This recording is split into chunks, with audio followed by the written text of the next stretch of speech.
question is, what's your preference for edging sidewalks and driveways and curbs and such? Is it a weed eater or a edger?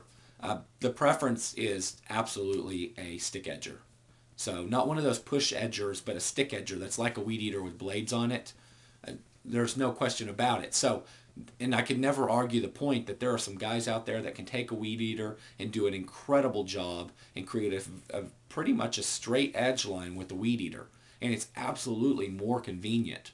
And and so we've at our company we've done that as well. We've got guys that will use the weed eater more than often. It would be in the back of the property and not the front, simply because they were already back there weed eating and they could. I'm using a residential example. They could just use the weed eater right there while they're along the driveway area without having to go back, put the weed eater up, get the stick edger, and go back to the back of the property again. So we do that, but you got to be careful with this because the stick edger and these weeders can do a really nice job, but the problem is as you're scaling your company, do your people really do a good job with the weed eater?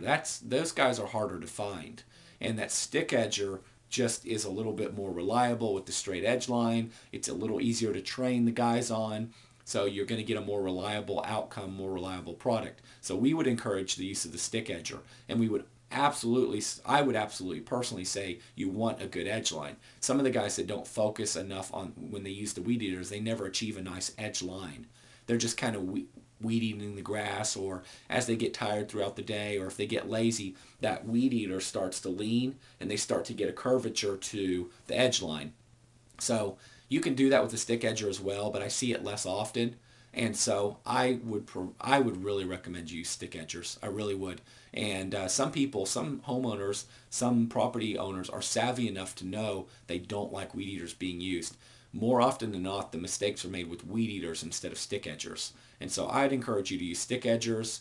And even if you got a great person that's just awesome at weed eating, you got to think about scaling your company and the odds of you finding 3 crews or 20 crews that have all a lead guy on the crew that's just really good with edging and with a weed eater. That gets pretty challenging. And so just for standardization across your company, it's easier to train everybody, have them all use stick edgers, and then you also don't have that scenario where one guy that's not supposed to be using a weed eater can't say, well, the other guy on the other crew, you let him use a weed eater. What's that about? You just avoid all that mess. Create a standard. Everybody uses edgers. That's my preference.